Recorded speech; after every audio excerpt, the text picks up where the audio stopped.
Okay, well, we've got everybody, so I'm going to call the meeting of the Michigan City Board of Works and Safety to order. This seventh day of February 2022. Present are Mayor Dwayne Perry, Michael Vinson, and myself, Virginia Keating. We have a quorum. The first item on the agenda is the approval of the minutes of the regular Zoom meeting of January 18th, 2022. Do I have any questions, comments, or corrections to those minutes? None here, Madam President, and I make a motion to approve. Second. Okay, then I'll call for the vote. Mayor Perry? Aye. Mr. Vinson? Aye. As chair votes aye. Next item on the agenda then is the request for solicitation of bids, approval of bid packet. Robin Tillman, Michigan City Transit Director, is requesting approval to solicit bids for disposal of excess city vehicles. Is Ms. Tilden here with us? Yes, good morning. Good morning, Robin. Do you want to go ahead and give us a little explanation? Tell us what vehicles you want to dispose of. It's a total of 4 vehicles. They're in excess of their useful life.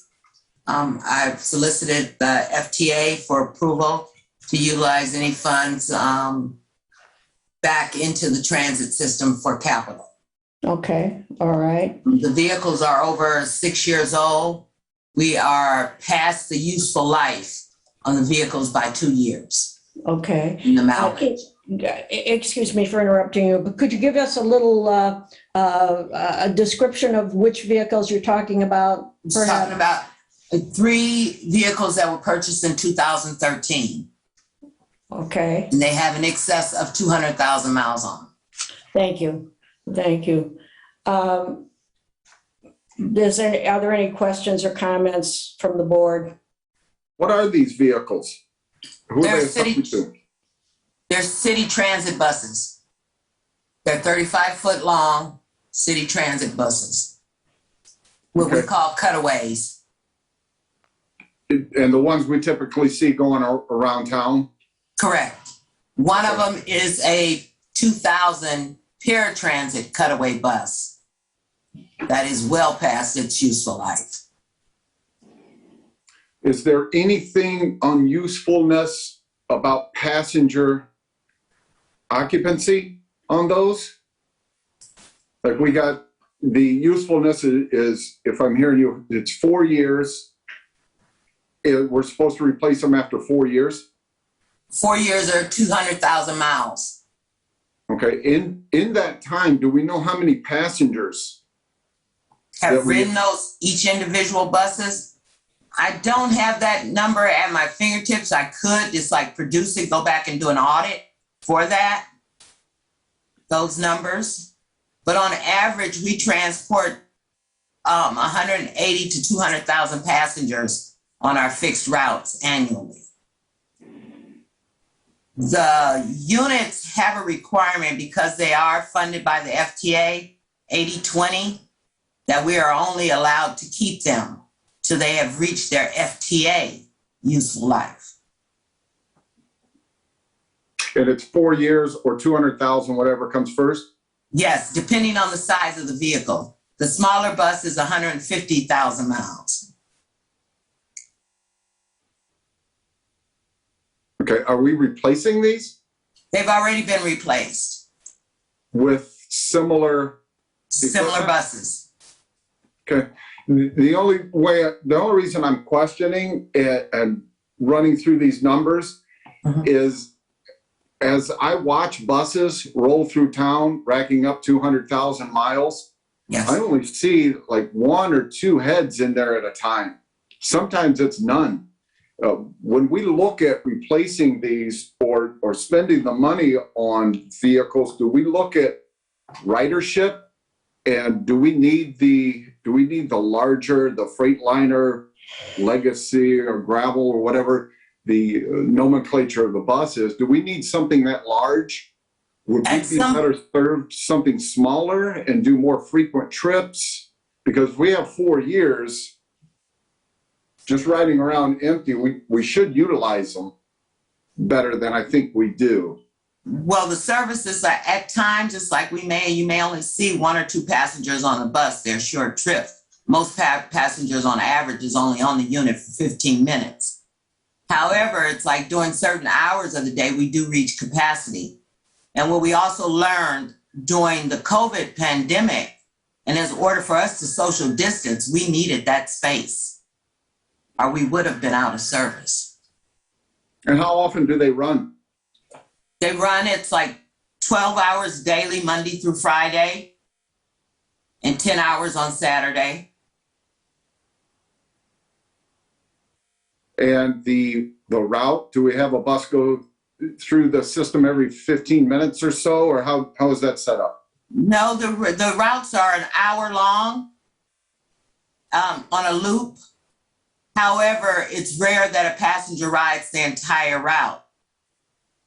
They're going to travel in a destination. The average ride is 15 minutes on each unit. For example, you may travel from Franklin to Walmart, which is just a 15-minute ride.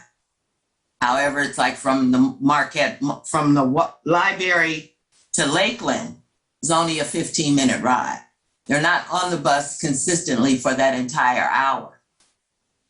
Right, yeah, and you can go anywhere in Michigan City within 15 minutes. So it's not the Correct. time somebody's sitting on the bus, it's the utilization of seats on each bus. Well, we've already reduced by utilizing the cutaway buses.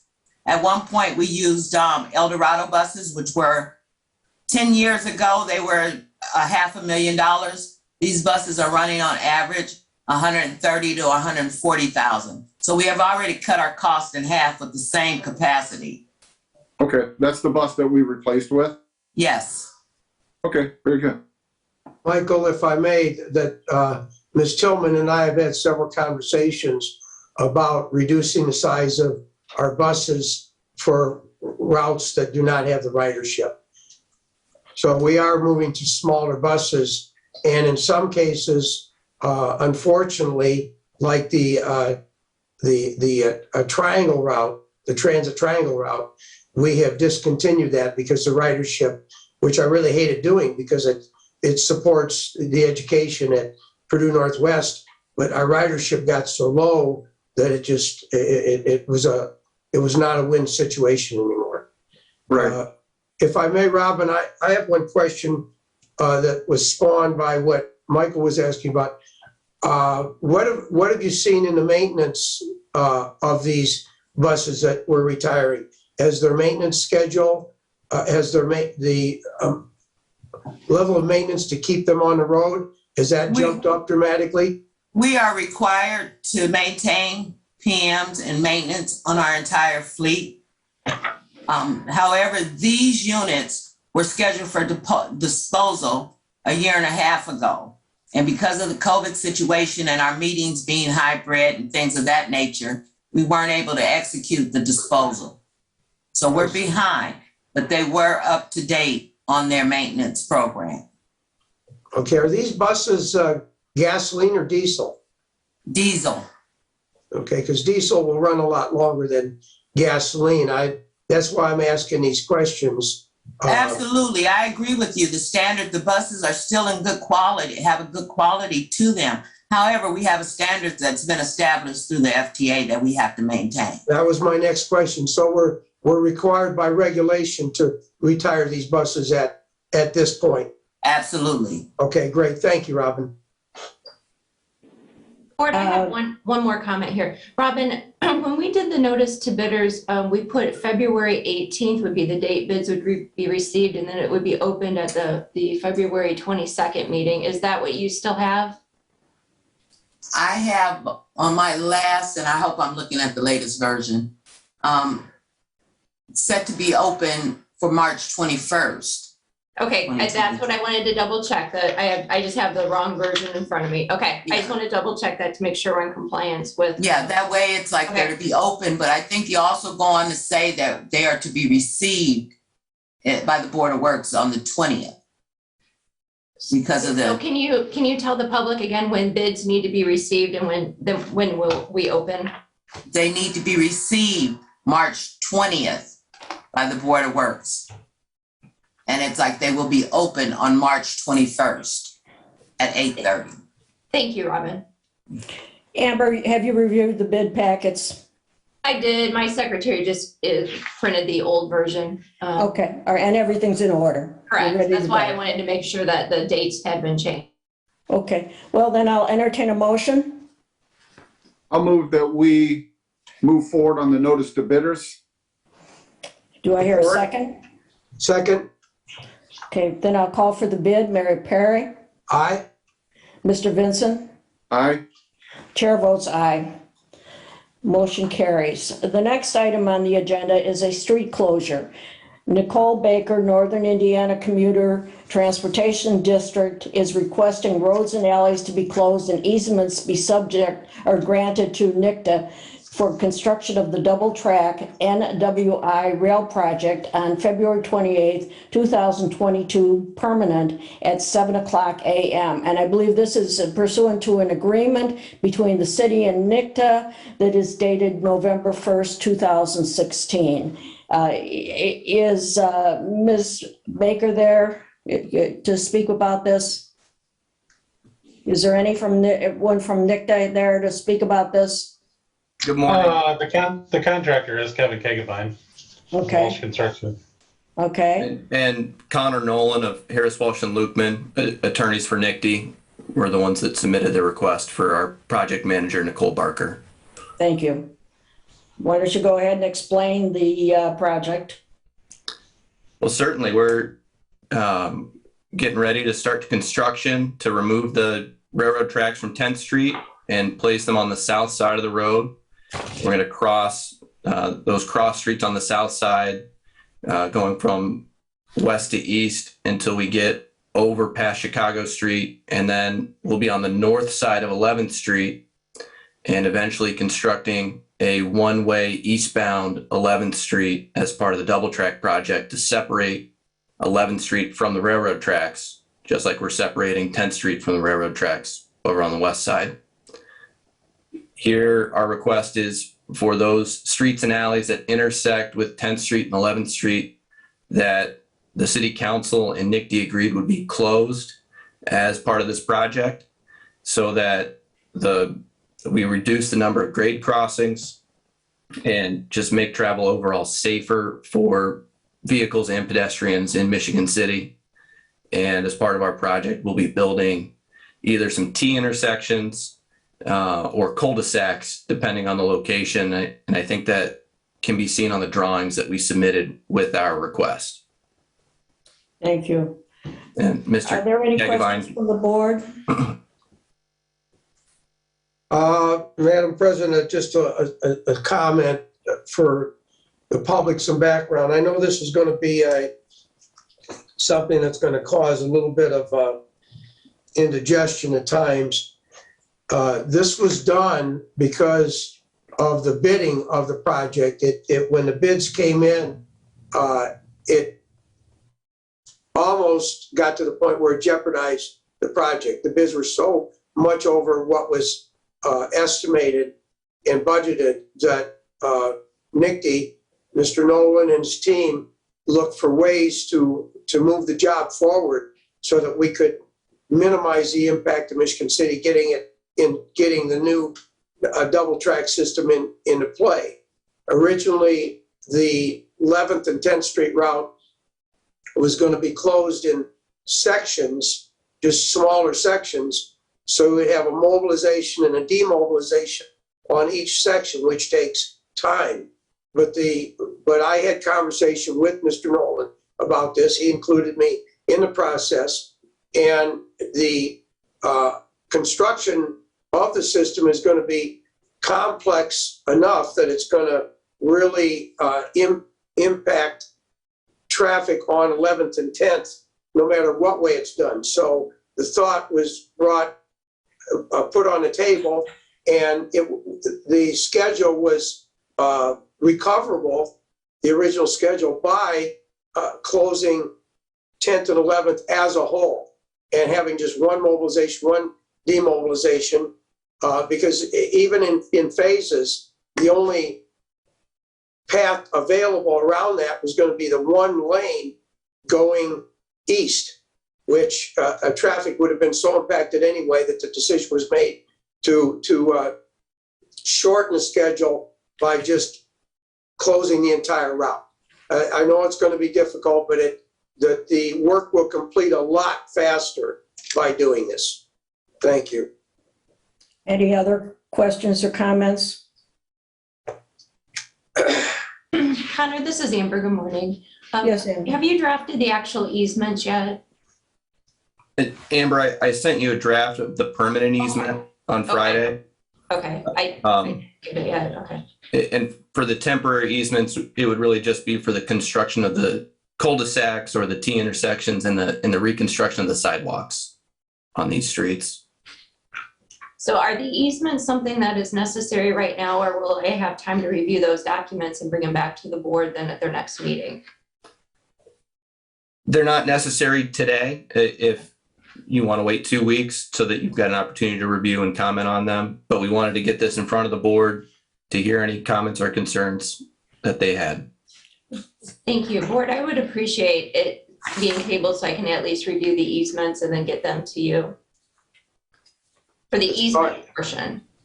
I fully understand. I'll make a motion to table for what, Amber, till our next meeting? 2 weeks? Yes, just for the easement portion. Okay, to table the easement portion of the request. That's my motion, to table it till our next meeting. I'll second. Okay, then I'll call for the vote. All in favor of tabling this just as to the easements? Mr. Perry, or Mayor Perry? Aye. Mr. Vincent? Aye. Chair votes aye as well. One last comment about this. Do we need coordination with our city engineer on this matter? I think it should be included on every field walk that was taken in the planning of this. Mr. Wright was involved, so yes, I think he needs to be included in this most definitely. Okay. And he's with us today, I see. I was just going to say that Michigan City Police and Fire both have representatives on our project safety committee. So they've been involved in the understanding of the phasing and the closing of the streets. And there is a requirement in our maintenance of traffic plan to keep at least 2 of Franklin, Washington, and Wabash open at any one time. And that's not part of this request. Amber, do we need anything else? Any additional motion on this? Well, I believe you have to make the motion for the actual road closure. I think that's what Connor is seeking at this time as well. It's a Okay. twofold. So the closure of the streets and also the easement was a portion of it. That's my understanding as well. Do I have a motion on the closure? Before the motion, I have a question on the detour route that goes around 8th Street through town. Is that the proposed detour route? For 11th Street, yes. Yes. Has that been looked at by the police department or any of our engineers to see the traffic pattern on 8th Street? Especially on over on the west side where there's a lot of quirky turns and odd stop sign intersections. And when you increase traffic over there, is that the best route for us to take? Is that a question for me, Mr. Vincent? Or? That's a question for you and anybody that's been working on the detour route. Maybe Mr. Wright?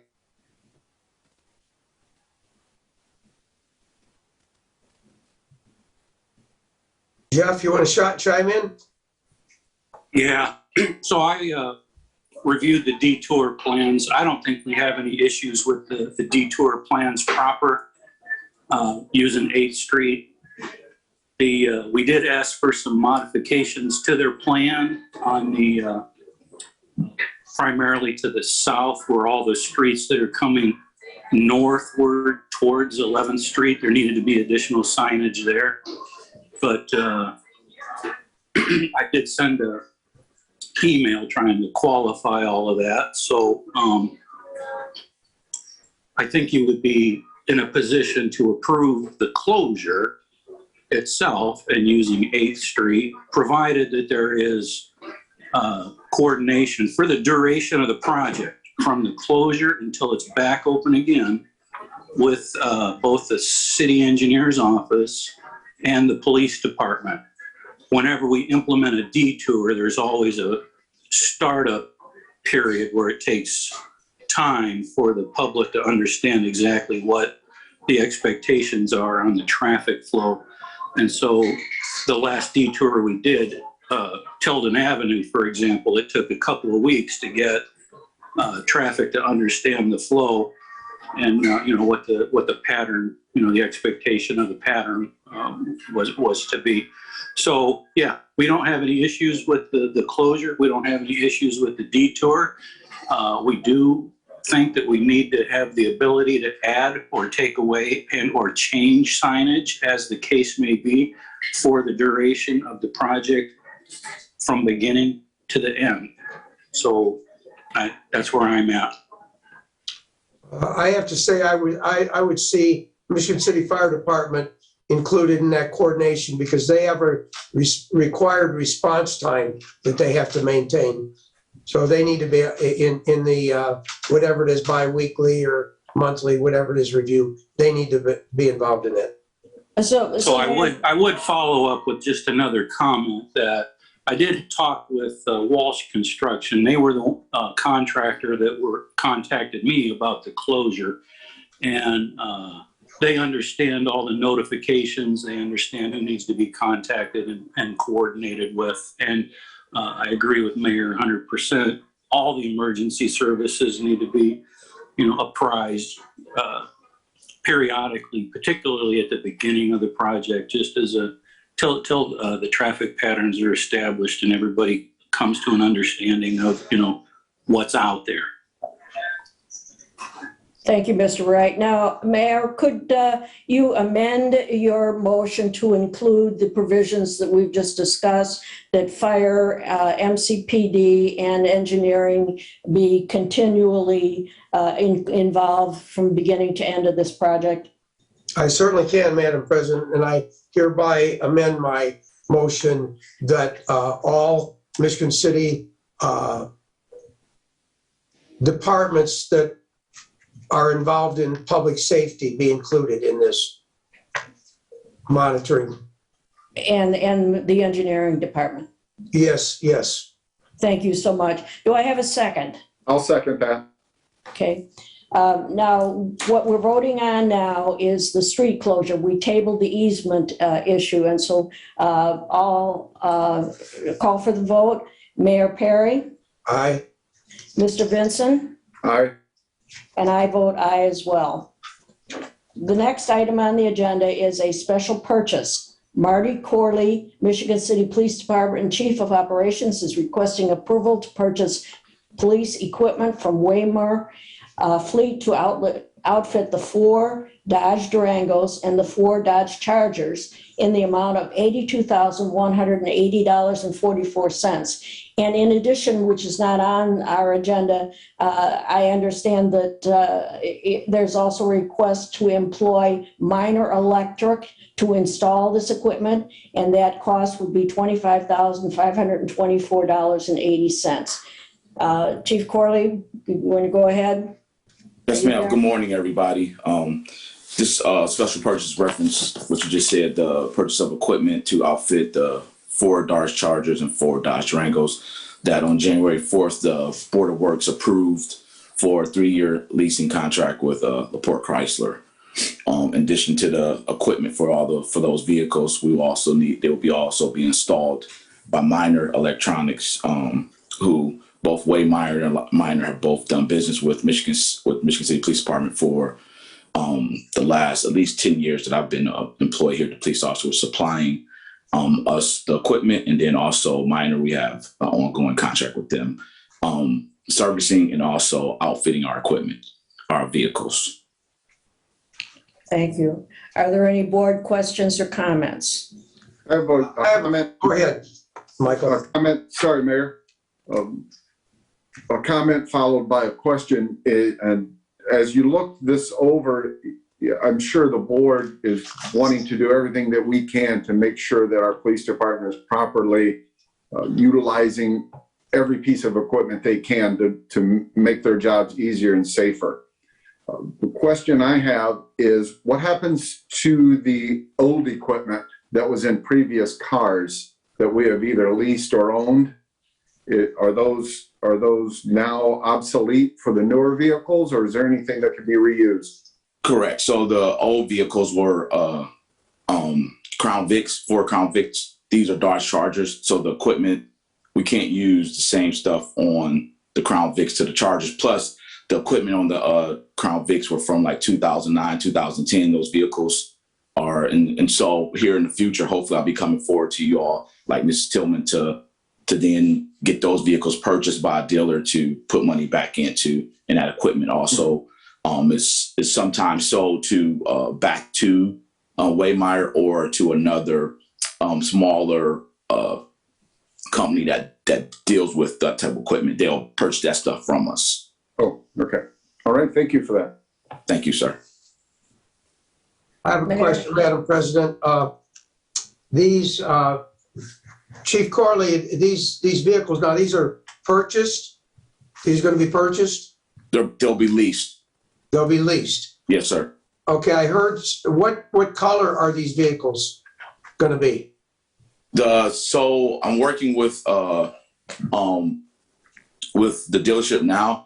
In the original bid that we sent out, I believe it was white in there, but it depends on what he has in stock. Due to the fact that they're 2021s and we're on the back end of those, I requested black, but it's a matter of what the dealer can get in because of that.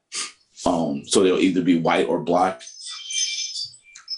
Okay, as long as we're not going to spend extra money to change the color of the vehicles, whatever color they come to us, I believe we can use them. All right. I mean, we've already did the part for the vehicles. I'll just ask them requestment for the equipment. Okay. Anything else? No, ma'am. Okay, then I'll entertain a motion. Motion to approve? I'll second. Okay, call for the vote. Mayor Perry, Aye. Mr. Vinson, Aye. I vote aye as well. The next item on Thank the you. agenda. Thank you. Thanks, Chief.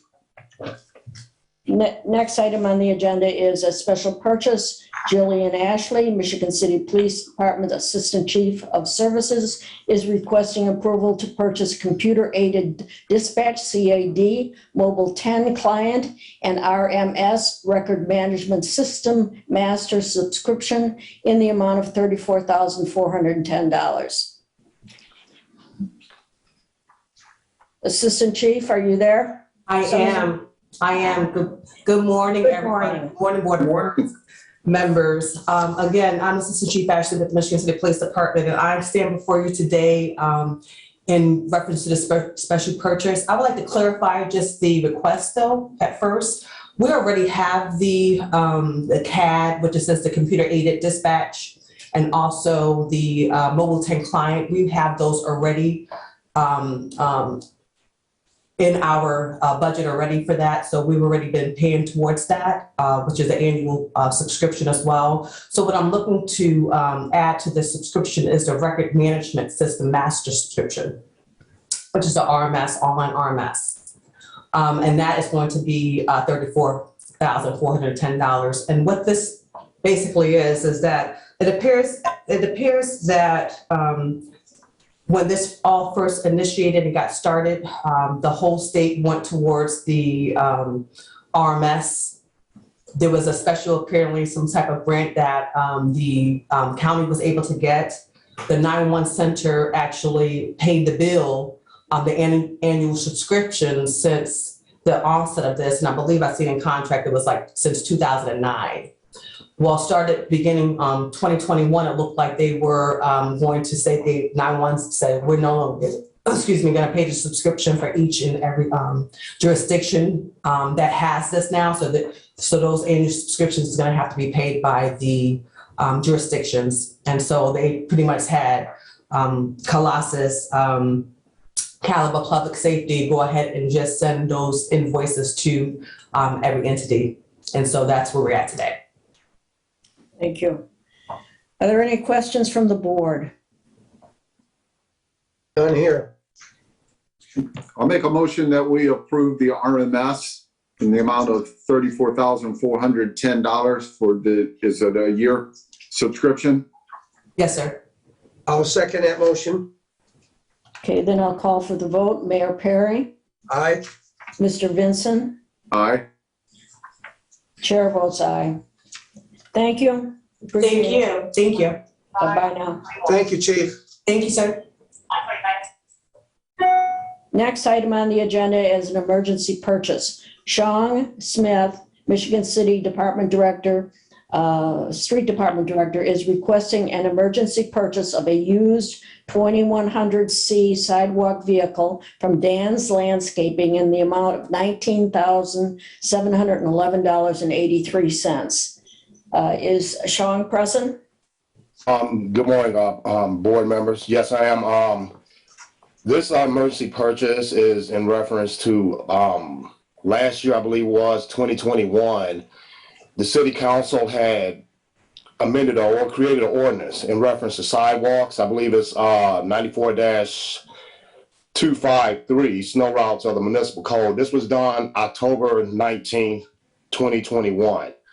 At the current time, I put in a request for 3 quotes for this sidewalk equipment to put us in compliance with this new ordinance. At the time, there was no funds appropriated, so we kept the ordinances. February 14th of 2022, we had a significant snowfall that covered sidewalks. At the time, we did not have necessary equipment to keep the city in compliance with this ordinance. So upon further review, observation, we noticed that a local business owner had equipment similar to what was requested by these 3 quotes in 2021. So we had to do an emergency purchase to maintain these sidewalks during this snow event. Okay, does the board have any questions?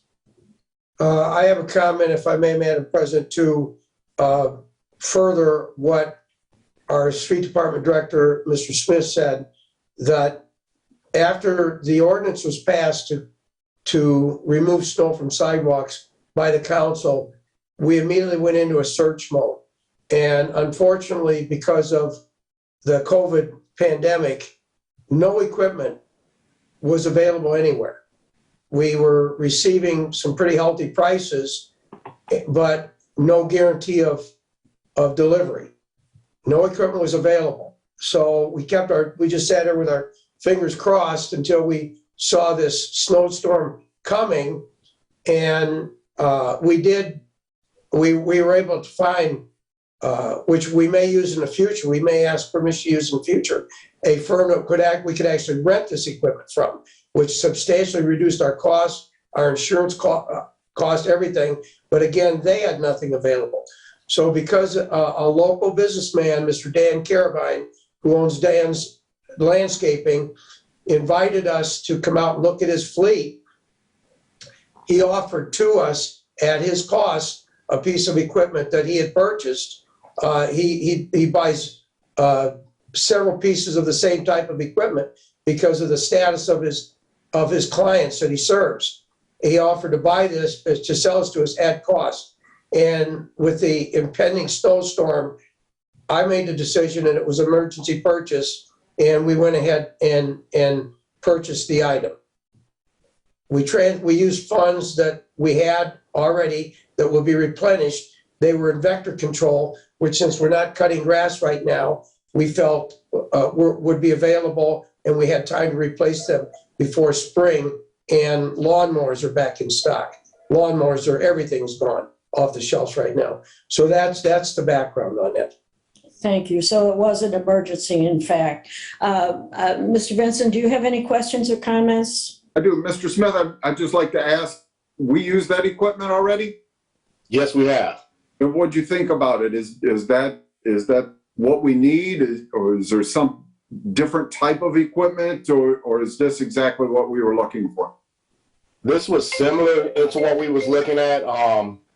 It's enough right now to finish us for this this snow event year.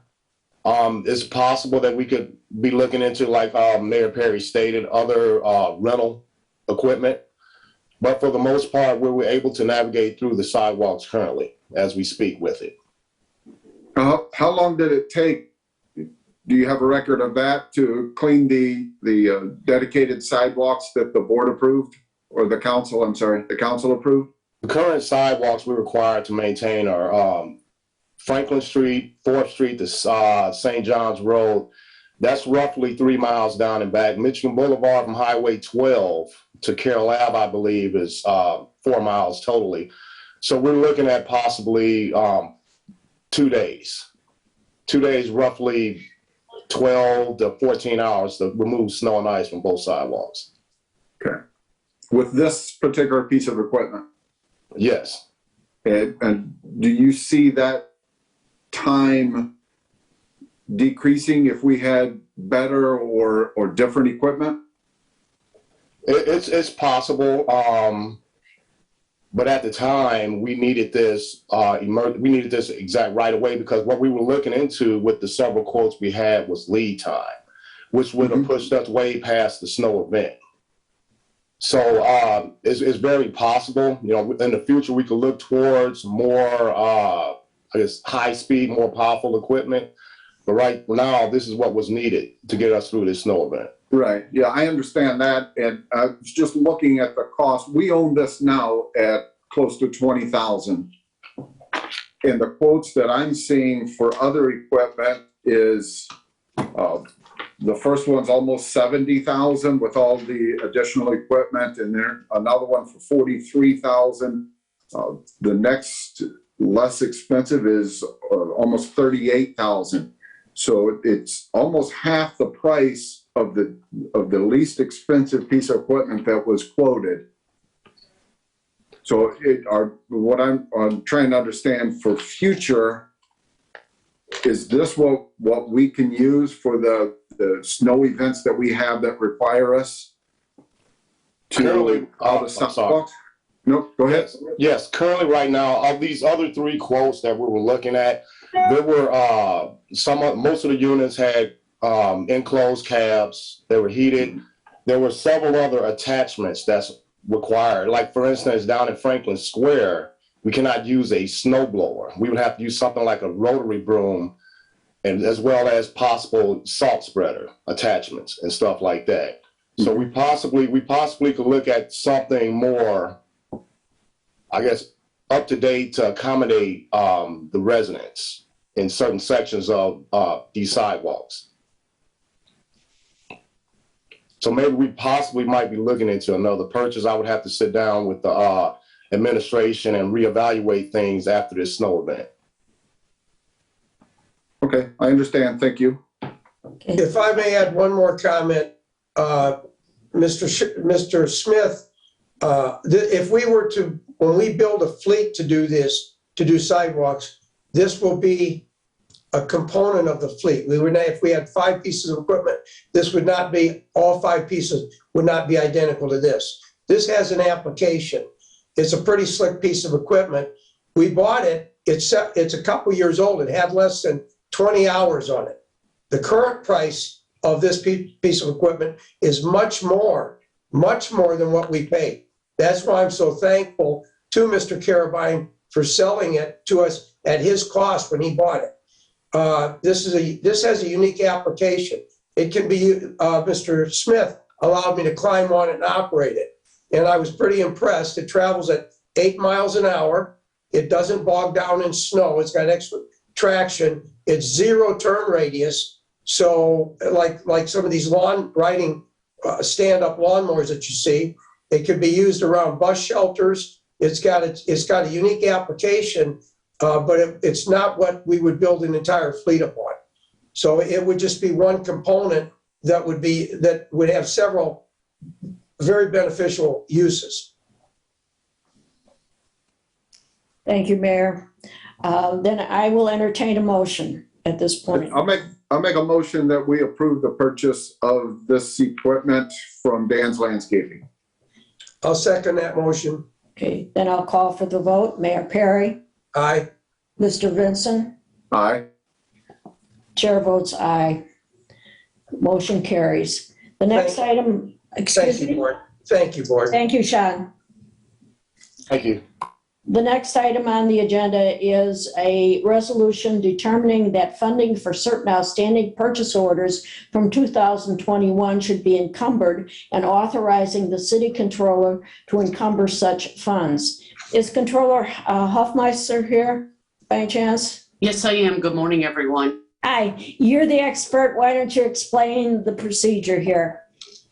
This is one of the year-end requirements that the Department of Local Government Finance, that we call the DLGF, requires that we have a resolution approved by the board encumbering purchase orders from our prior year budget.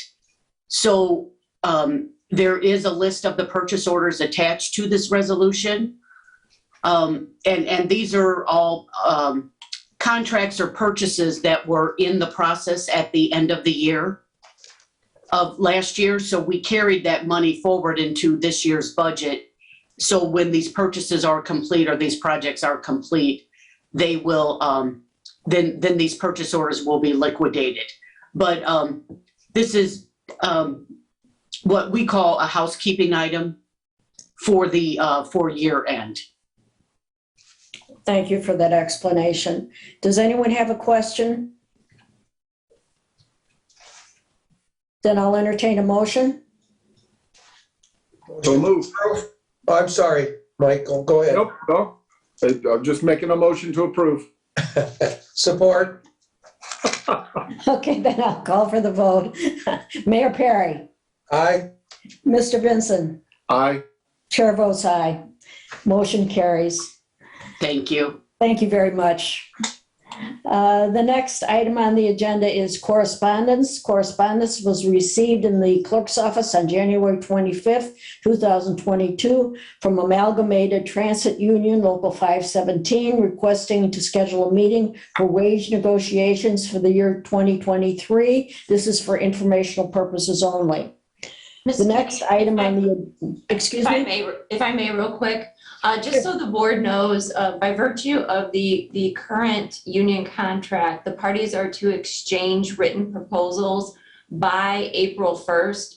I've asked Ms. Tillman to get me any kind of wish list that she would like to see with contract changes, but I'm also waiting for the Amalgamated Transit Union to forward me their written proposals. Once those are exchanged, then we can set up a meeting. Thank you. I appreciate that information. No problem. Okay, moving on then, policy change. Amber LePage, City Attorney, is requesting amendments to the city's purchasing policy regarding supplies, equipment, and services. Amber, why don't you go ahead and explain what this change is? Sure. So any departments purchasing any equipment or services that are going to be in excess of $5,000 and have a duration of 1 year or longer are going to need board approval. We had an issue come up with the city not too long ago, and Ms. Hoffmeister and I thought it would be better to have more controls on this with the board and making sure that I was reviewing and getting every contract from the department that would have a significant bearing on the city. Thank you. Does the board have any questions? None here. Okay, then I'll entertain a motion. So moved. Second. Okay, then I'll call for the vote. Mayor Perry, Aye. Mr. Vincent, Aye. and the chair votes aye as well. The next item on the agenda is a request for honorary street sign. Robbie Novak, 617 Indiana Avenue, and Angela Palmieri, 413 Main Street, is requesting an honorary street sign to be placed at Maple Street or the corner of 10th Street and Michigan Boulevard in honor of Tony Petty, owner of Petty's Grocery. And I have to comment that Angela is Mr. Petty's granddaughter. Is either one of these individuals, Mr. Novak or Ms. Palmieri, here? I am here. Okay. Would you like to address the board, please?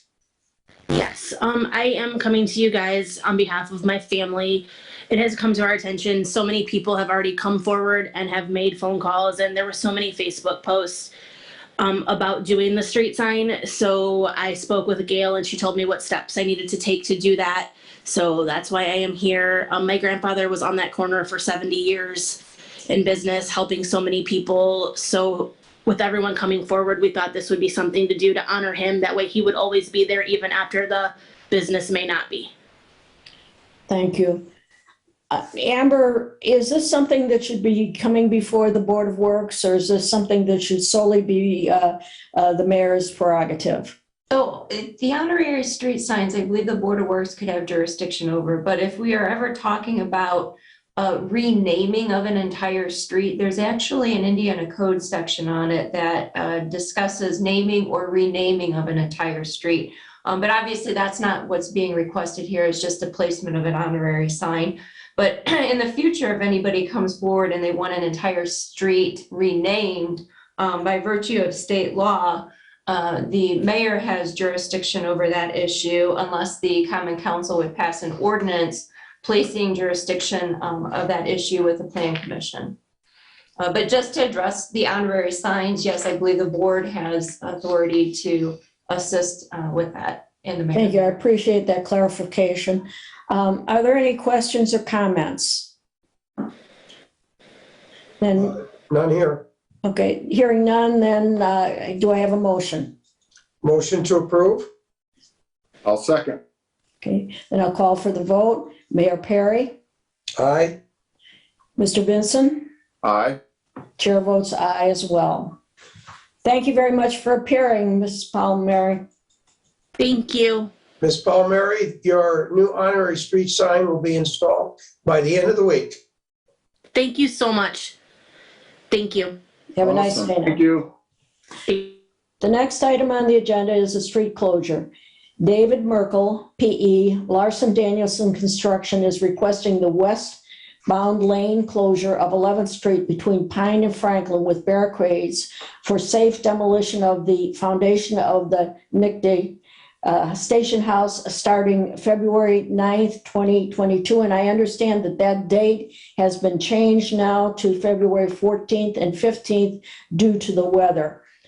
Is anyone here from Larson Danielson wish to address us on this? Abandoned vehicle partially in the Colors driveway, and there's Saturday. Owner spoke to the homeowner so that he would pick it up Sunday, but Is my police radio bothering anyone? I'll turn it off if it is.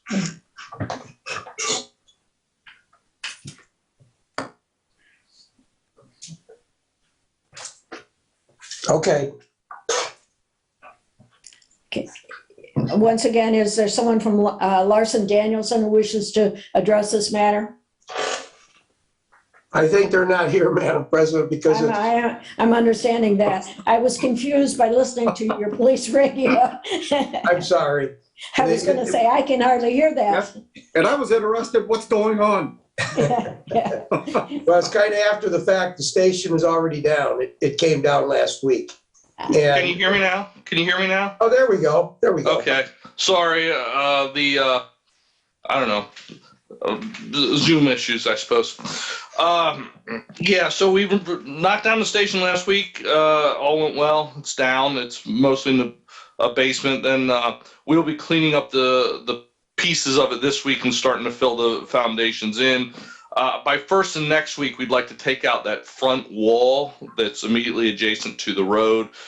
Just in the sense of prudence, it makes sense to us that we again close the westbound lane of the road like we did when we were taking the station down, just to alleviate a possible, issue that might have if somehow something gets undermined. Obviously, we're not planning for that. We're using trench boxes and proper shoring techniques so that that doesn't happen, but just in the sense of being prudent, it makes sense to us to, again, close that westbound lane for short duration.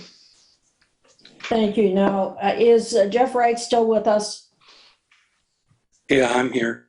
Jeff, did you want to weigh in on this? Sure. I've reviewed the detour, and we don't have any exceptions to the proposed detour or the signage. The only thing that came to mind is 11th Street is going to be closed for 10 months or something like that a week later, and I didn't know if this was something that could just wait until it was closed. But it's not a big deal if they decide to close it. We close lanes, we close streets on a routine basis. And all I was suggesting is if there was a potential for it to wait till then, we would need to get one more detour for this NICD project. We are not associated or affiliated with that larger project that the roads are being closed for, and our completion date is February 25th for us to be done and out of Walsh's way, so to speak, with heavy liquidated damages if we're not done and out of the way by 2/25. So without a major change in our contract and NICD coming to a different opinion of how they want things to sequence, I think that the goal of the whole thing is for us to be out of the Walsh's way when they come through, and That being the case, we would have no exceptions to approving the detour. Jeff, in the past, you've asked for coordination with yourself and with the police department. Would you be asking for that with this one? Such a short time frame. I would say, yeah. I mean, it's always easier to have the ability to add a sign if we need it. But so, yeah, I guess that would be an appropriate measure. Thank you. Are there any board questions or comments? I have just one, Madam President. Mr. Merkel, how deep are you going to go with your excavation to remove all of the subgrade building structure? Yeah, the building itself doesn't look too deep now. We don't exactly know what's under the basement floor, so to speak. But basement floor is really only about 9 feet from the first floor, so it's not all that deep. Assuming there's a 1 foot deep footing underneath the basement floor, you wouldn't think there would be any reason to go down any deeper. So we're in the neighborhood of 10 feet below street level. Okay, are you going to have any security in place to prevent any sentimentalist type person from hurting themselves by going in after hours and to snag a brick out of the old trains? Well, not any more than's up right now, but let me explain the process a little bit. The process is going to be to fill the entire basement to 4 feet below grade, and then to basically put a trench box over top of the foundation wall and remove the foundation wall within the trench box. So it should not be left open overnight. The areas of removal should not be left open overnight. Okay, good. Thank you. Any other questions? Hearing none, then I'll entertain a motion. Motion to approve. Second. Okay, then I'll call for the vote. Mayor Perry? Aye. Mr. Vinson? Aye. Chair votes aye as well. The next item on the agenda is a resolution requesting the mayor review the city's submission and subsequent award of the 21-22 Community Crossing Matching Grant, CCMG, from INDOT in the amount of $338,437.42 and implement necessary remedial measures and setting forth procedures for future CCMG submissions and change orders for construction projects. At this point, I'd ask Attorney LePage to explain this. I don't think it's appropriate to read the whole thing in its entirety. Would you please summarize, Amber?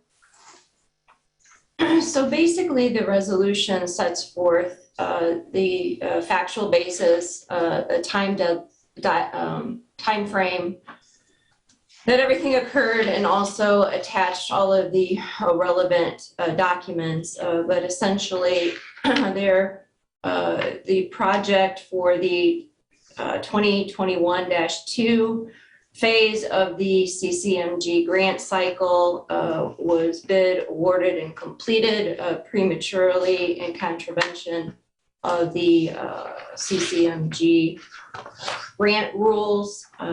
The resolution also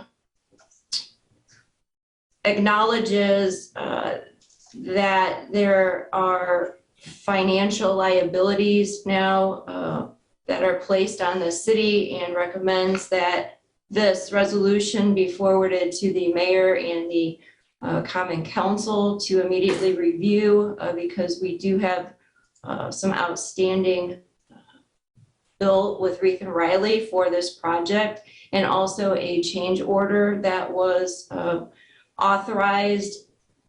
Technically, change orders should have been brought to this board, because essentially a change order is a modification of the contract, and the board would only have permission to modify contracts. So going forward, one of the remedial suggestions in this is that all change orders now be brought forward to this board, as well as all documentation from the CCMG grant that Mr. Wright does receive.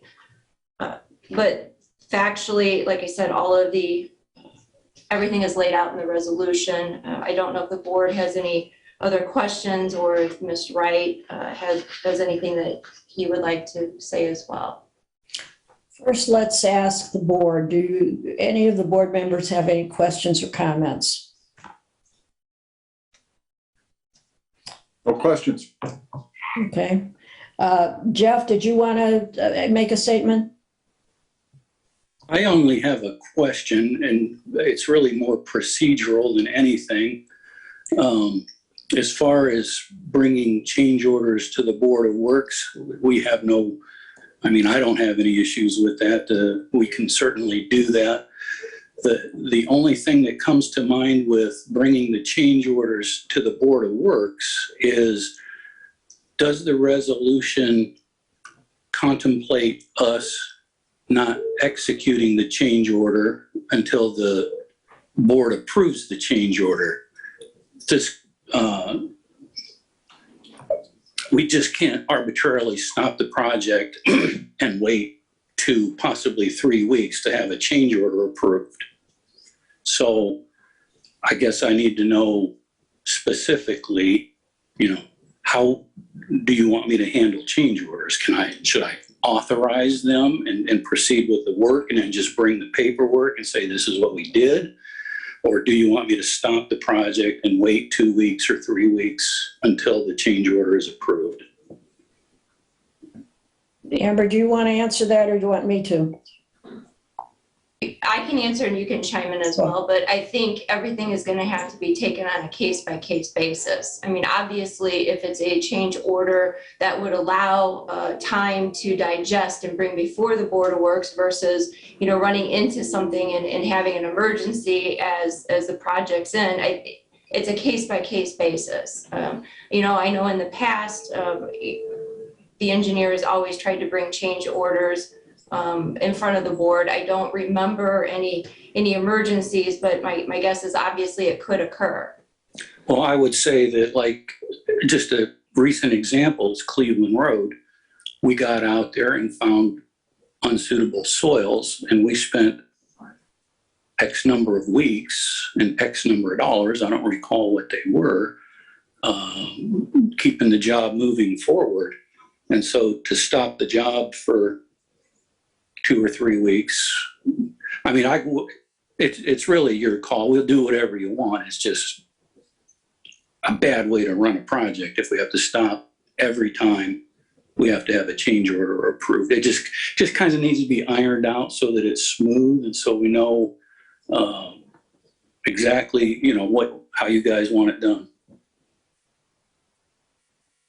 So basically, what we're trying to do is delineate between something that is an emergency and needs attention immediately. So it wouldn't necessarily, change orders aren't necessarily related to emergency procedures.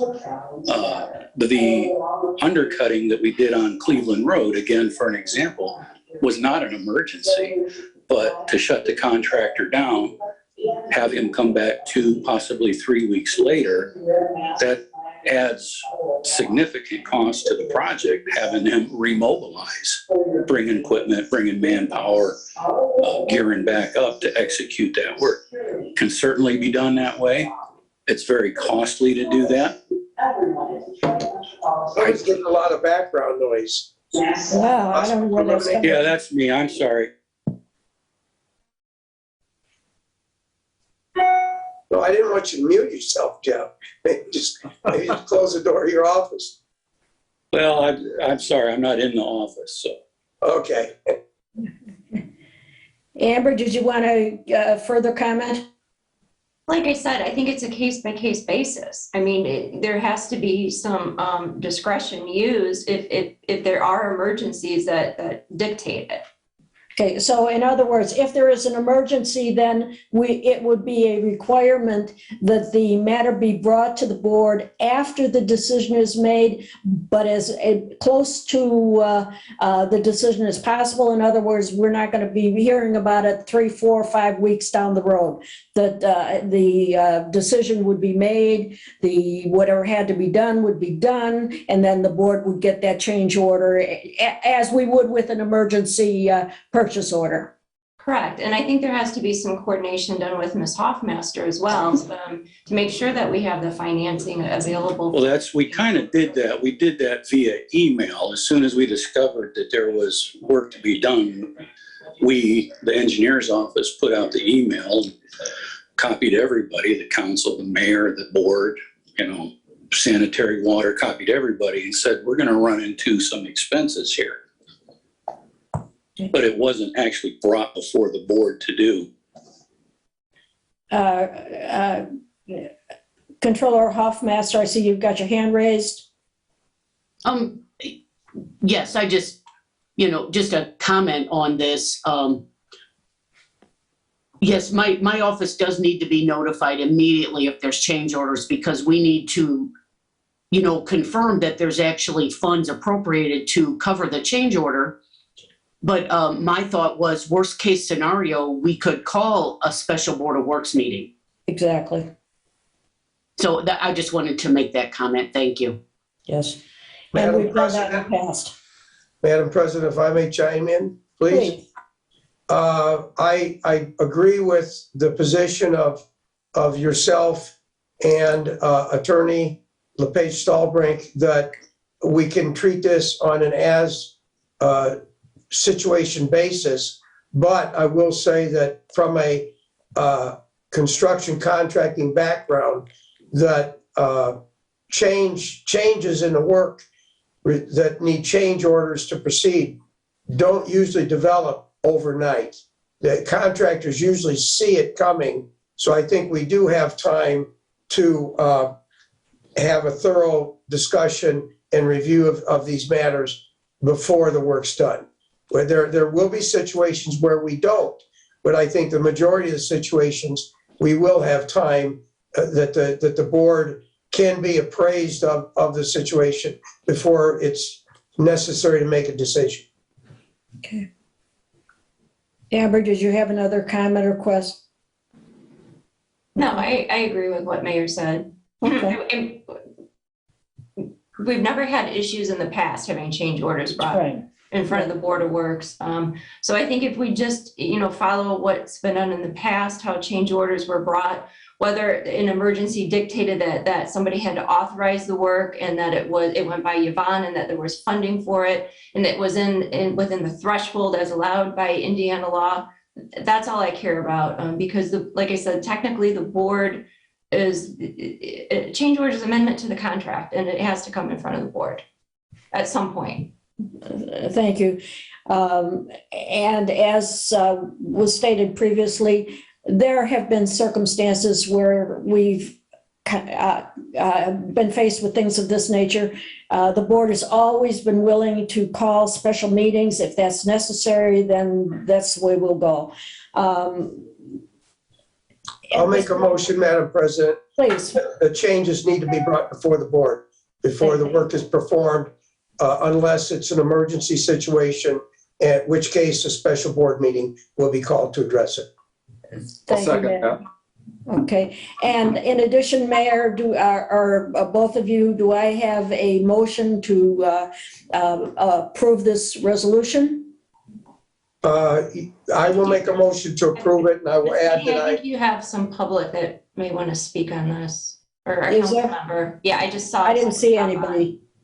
Council I have President. already issued a letter to the LaPorte District of the Indiana Department of Transportation indicating our intention to forfeit the $338,437.42 for the paving program for the second phase of 2021 paving. Thank you. Is it my understanding that someone from the public wishes to address the board on this matter? Yes, they were delayed in putting me on as a panelist so I could speak. Angie Nelson Deitch, 126 Lady Lane.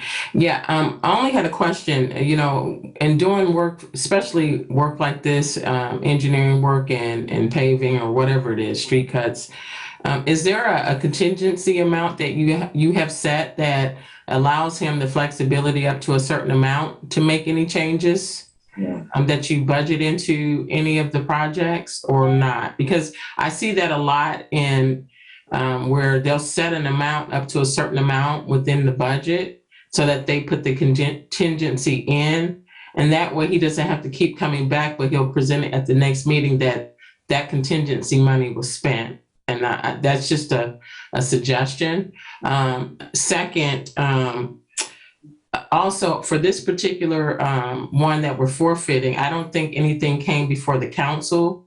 I know we passed an ordinance back in May, and I just want to make sure that going forward, any grant that is submitted has to be presented to the council in a public manner. So either to the finance committee or to the council, I think is outlined in the ordinance, and I know Controller Hoffmaster, has been using that. But for this particular one, it never came to the council like it should have. So that's just another fail-safe going forward. That anytime there's a match that has an appropriation, we have to see it as well. So I just wanted to make sure I stated that for the record that. That was enacted back in May of last year and should have happened. And so we just need to make sure that it continues to happen. I know the last couple of grants have come before the council. So I just want to make sure that we follow that procedure as well. Thank you. Amber, do you want to address that issue? Which one? The issue of it coming before the board, the grant coming before the board. I believe that's in your resolution, is it not? So this contemplates that the engineer is going to always file and submit applications and all the documents that go along with the CCMG, whether he receives a correspondence, whether he submits the application, that you actually get a copy of the application, that any award letters. But what I believe Council President is speaking of, back in May, the council passed an ordinance requiring that any grant that the city was going after that required a local match had to first come in front of the council for blessings. And what she's getting at is that given how this was submitted by Mr. Wright in July. When I say this is the 2021 Community Crossings Grant, that another level of mistakes that have occurred is that he did not go in front of the council and get permission to submit this grant and acknowledge that there is the local match. Now, the 2022-1 for this year has been approved by the council. But what the council president is saying is that this specific one, another level of mistake is that it was not. Okay, all right, thank you. All right, we've got a motion pending. Now, do I have a second? I'll second that. I'll second the motion to approve the resolution. I'm sorry, Madam President. I'll second. I think Mayor made the motion. I'll second it. Thank you. Thanks, Mike. I don't want a Teamster vote here. Okay, well, I'll call for the vote. Mayor Perry, Aye. Mr. Vinson, Aye. and the chair votes aye as well. And moving along to the next item on the agenda, we have the payroll docket for January 14th, 2022, the city payroll in the sum of $606,972.50, and also the January 28th, 2022 payroll docket in the sum of $589,873.71. Make a motion to approve both payroll dockets as stated. Thank you. Do I have a second? Second. I'll second. Then I'll call for the vote. Mayor Perry, Aye. Mr. Vinson, Aye.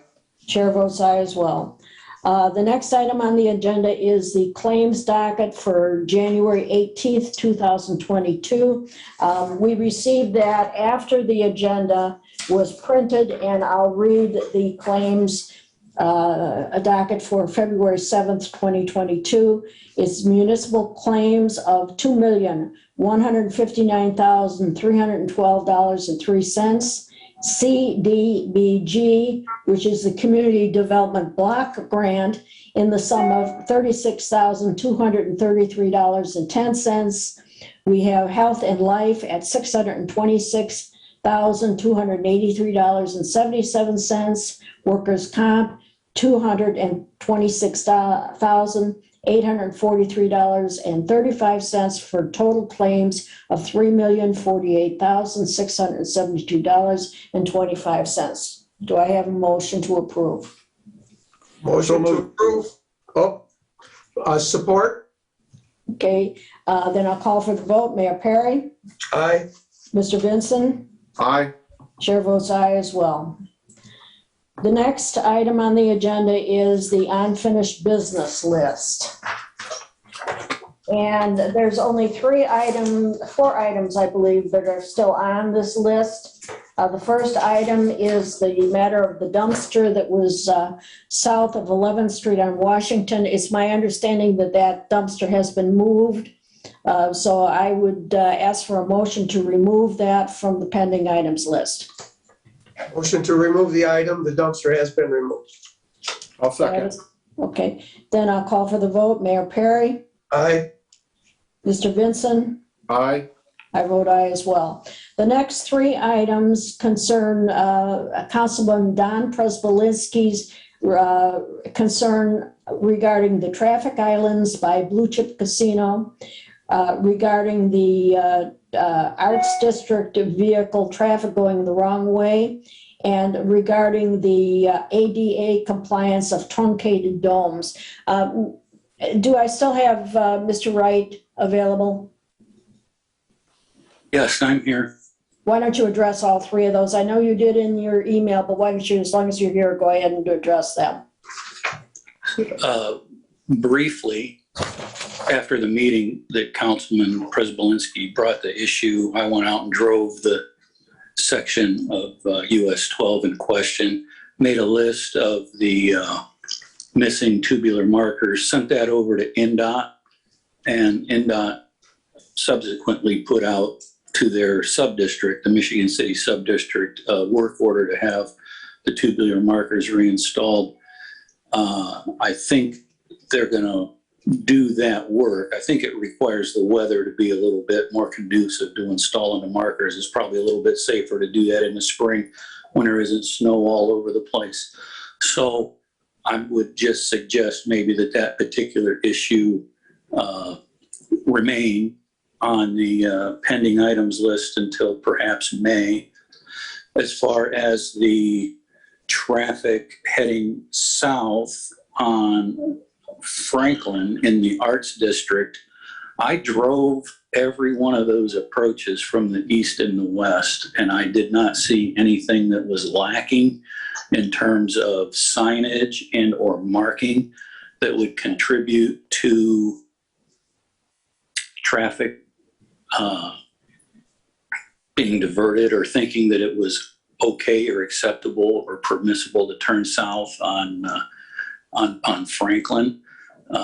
Like I said, I drove them. I looked at all of the approaches, and then I didn't actually see anything out there that was lacking. And then I don't know, I either texted or emailed Sean and asked him to take a look to see if there was something more subtle that I wasn't seeing.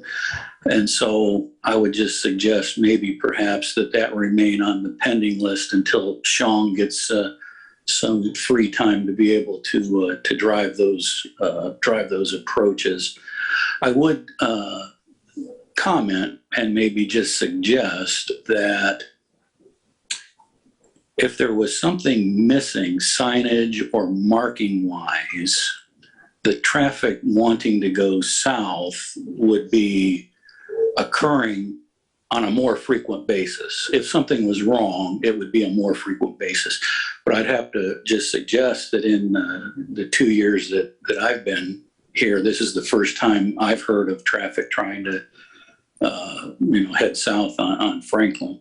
So I mean, without any engineering proof, I just have to assume that might be people from maybe outside of town that aren't familiar with traffic patterns here in Michigan City. I can't prove that, just a suggestion. The only other thing I can think of is, like drunk drivers, maybe, that kind of thing. But like I say, if I can suggest that you just leave that on the pending list until Sean has the capability or some time to be able to drive those approaches.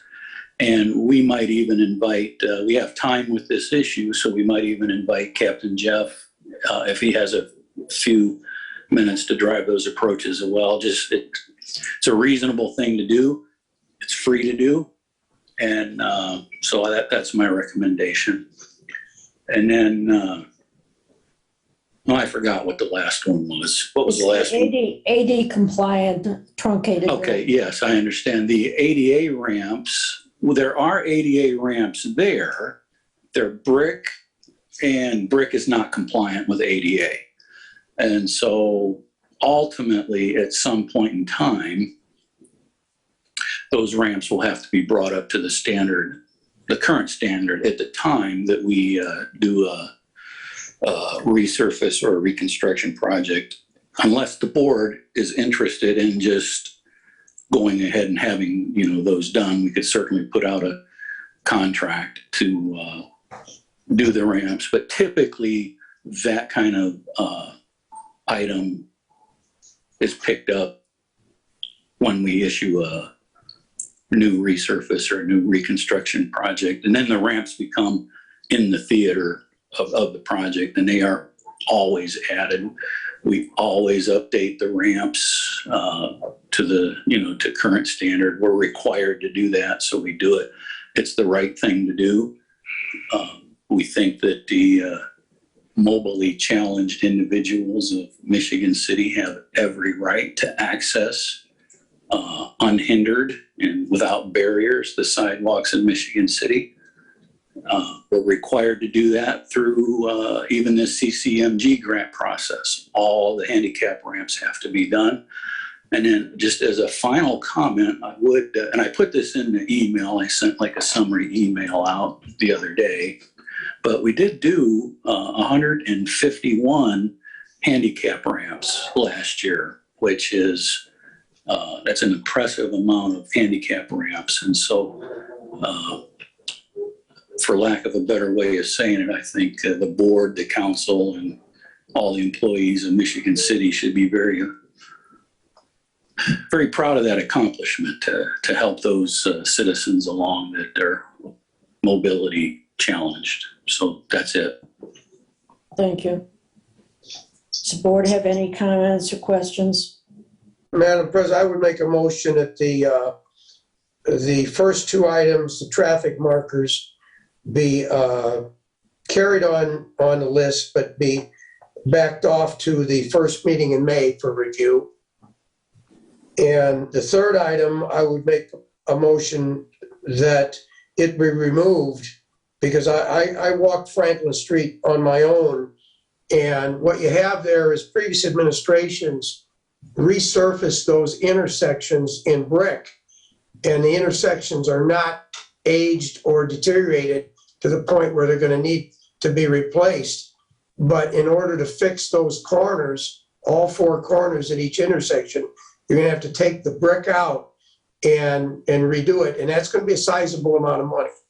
I don't know how we can incorporate it into community crossings, since we're not going to redo the intersection. The entire intersections are, as I recall, are brick. So I think that's a standalone item that needs to be addressed, because it's going to be sizable.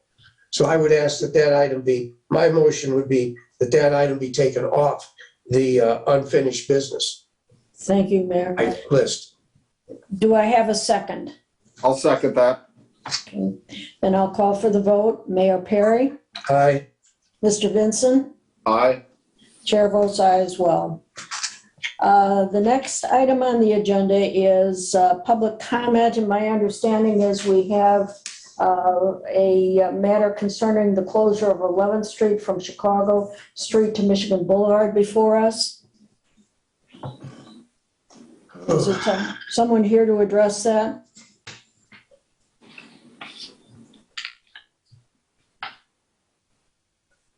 Well, I guess we're just going to have to bypass that for now. Are there any other public comments? This is Tommy Kolavic from 1316 Ohio Street. Board members, you're supposed to table my request to have the stop signs at the three-way stop at Wabash and Ann Street for today. That was supposed to be on today's meeting. I'm waiting for Captain Lewineski's results of his traffic study and his recommendations, and for you board members to vote on that request. Gail, I don't see that on this list. Are you there? It was tabled at today's meeting. It was tabled for 30 days. That. Yes, you're correct. I remember that, Mr. Kolavic.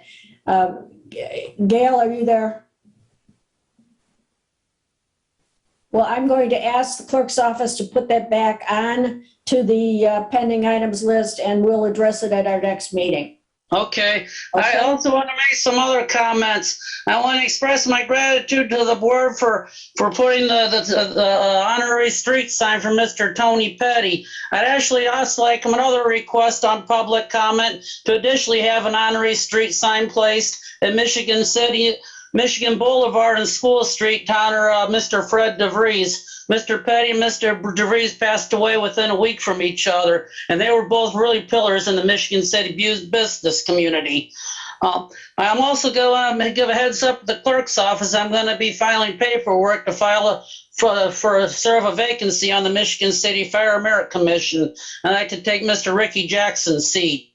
And I also want to get back to the request that was approved by Chief Corley and Chief Ashley to have the police cars equipped and to have the computers done for paperwork. I feel that we abundantly already accommodate for the police and the fire department. And the people at the county, they want to put on the lit tax. They want to take another 0.5% out of all of our paychecks. I just feel that's just not necessary, and I think that all needs to be voted down. Thank you. Thank you, Mr. Kolavic. Are there any other public comments? Can we go back to the street closure from 11th to from Chicago to Sure, go ahead. Because it looks like from the information that they being Walsh submitted a formal request. I'm assuming that this will reappear on the next Board of Works agenda at our next meeting, so that request can then be addressed since nobody is here, because they are asking for a date of closure from February 28th for 11 months. So I'm assuming that the board is going to be placing this on the next agenda and possibly referring it to the respective departments like police, fire, street. And I know Ms. Nyla's raising her hand. You're muted, Gail.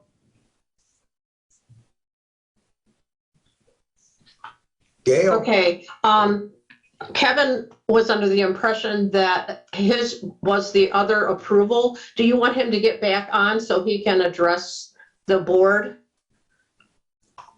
I am on the phone with him.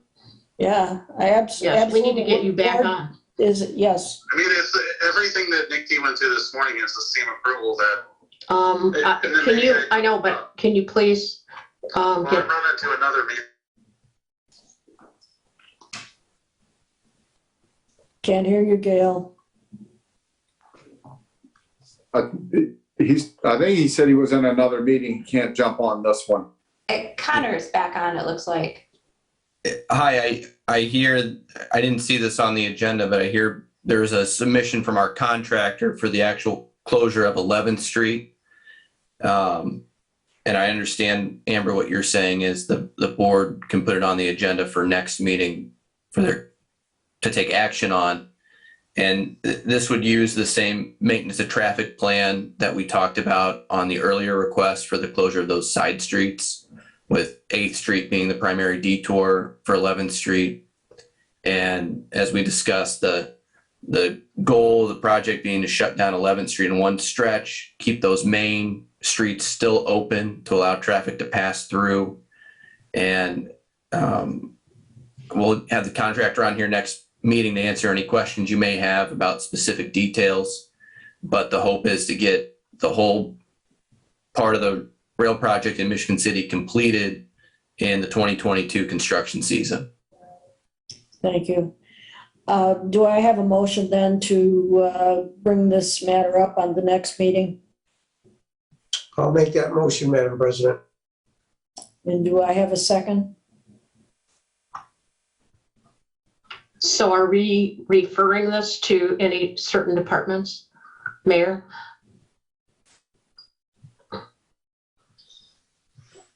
Oh, I guess every department that's involved in public safety. I mean, this will be. I'm guessing there'll be a lot of offline conversation on this so that we can take action at the next meeting.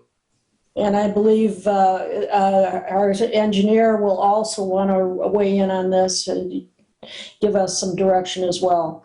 Absolutely. Okay. Do I hear a second? Second. Okay, and I'll call for the vote. Mayor Perry? Aye. Mr. Vinson? Mr. Vinson? I think our connection down. There, we're back. He's back. Okay, Mr. Vinson? Okay, and I will vote aye as well. I want to thank everyone because this did come in like at 3 o'clock on Friday. Right, and I think we need more time to address this. It's not that straightforward an issue. I agree, Ms. Keating. That's why I really wanted police, fire, engineering, everybody to see this so that they're prepared to discuss the same at the next meeting. Absolutely, absolutely. I think that concludes this meeting. Do I have a motion to adjourn? I think we overlooked board comment. Oh, I'm so sorry. Board. I don't have any comment. I just wanted to observe the protocol. I'm getting a little before myself. I'm tired out, I think. Are there any board comments? None here. No. Okay. Then hearing none, then I'll entertain a motion to adjourn. Motion to adjourn. And a second. Okay. Mayor Perry? Aye. Mr. Vincent? Aye. I vote aye as well. Have a nice day, everyone. Thank you. Have a good day, everyone.